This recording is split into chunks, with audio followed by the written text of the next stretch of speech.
It can be pretty depressing driving around San Bernardino, California these days. This is the old Stardust roller rink. When we were teenagers in the late 80s, this was where everybody went to get after it on Friday nights. Lots of first kisses and first crushes and last dances happened where that pile of rubble is. Back then, San Bernardino was still a pretty nice place to live. The place burned down years ago, and now it's just another pile of shit in the middle of another ruined neighborhood. Today, the Stardust roller rink is just dust. You see a lot of this in San Bernardino now. You could say it's unrecognizable, but I guess that would kind of depend on if you're coming home to look around or if you've lived through the transition. Either way, my old hometown looks nothing like it did 30 years ago. San Bernardino, once a blue-collar town with a solid middle class, has become the poorest and most dangerous city in California.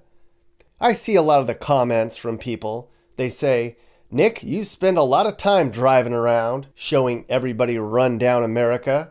Where are you from? Why don't you pick on your hometown?"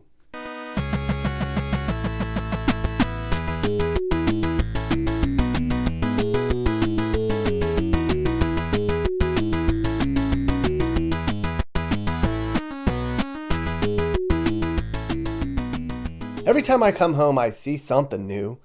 I'm here for one reason or another about once a year, and I always like to drive around and check things out. Kind of go up and down old neighborhoods on a nosy safari. It used to be that you'd have to go out of your way to see rundown and ghetto here. Not anymore. I think most of the people who grew up here, they stay away from the worst parts of San Bernardino. There's really no reason to be in some of these areas. A lot of it's just blight, poverty, and drugs. If you know the area, you remember that San Bernardino was actually a really nice place to live back in the day. In the 50s and 60s, this was America at its finest. Cruisin' USA. It's an hour east of LA, where you could have a nice upper middle class life. McDonald's began here. Taco Bell began here. The Rolling Stones played their first concert here. Hello. San Bernardino wasn't an upscale place, and there weren't a lot of high-end white-collar jobs, but with the railroads and manufacturing plants and the Air Force Base in town, the gettin' was good. But then, the 80s came. Stuff began to close down, and a lot of gangs and crack and poverty moved in from Los Angeles. By the time I graduated college, San Bernardino had gone from a nice place to live to the murder capital of the country.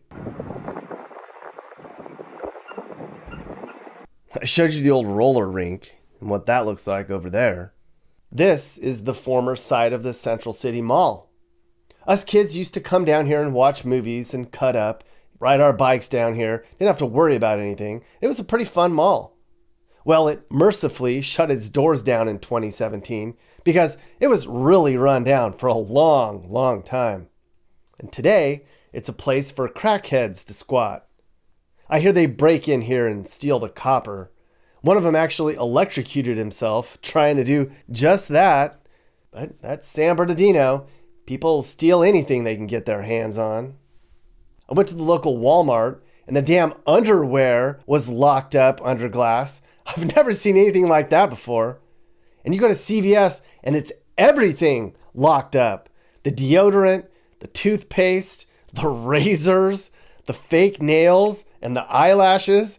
What the hell? OMG. Making weed legal, that didn't really help. I mean, a lot of the people here were already doing drugs, but now every single car driving around, you smell weed. But that's the last thing they have to worry about here. Meth is a huge problem. Heroin, crack, all of it. They just seized more than 100 pounds of fentanyl a couple weeks before I got there. That's lovely. But yeah, the heart of downtown, it's all trash, for lease signs, boarded up buildings, and sketchy people. And poopy toilet paper. That's poop. That is poop. Totally disgusting. Somebody took a turd in the old Sears parking lot. You see a lot of that kind of stuff all over San BernarGHETTO. I walked around other parts of downtown for about an hour. It's mostly closed down businesses, and the whole place smells like piss. Every bus stop I passed by had pee stains. Ugh, God, it stinks. The parking structures have become outdoor bathrooms, but I guess there aren't any professional people who need to park down here anymore. In the blocks surrounding downtown, you see thieves, prostitutes, druggies, the working poor, all kind of straggling around. It's really sad. The only park close to downtown, it now has a big iron gate around it.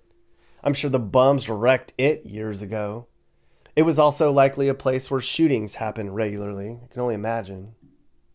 Now, I'm not immune to run down, and I thought I'd seen it all in my hometown, but this was something I hadn't seen before. I counted 3 burned out buildings downtown. 3. All of them former professional buildings. Who knows? Arsonists, homeless fires, insurance fraud. But man, I've never seen burned out buildings in a downtown before.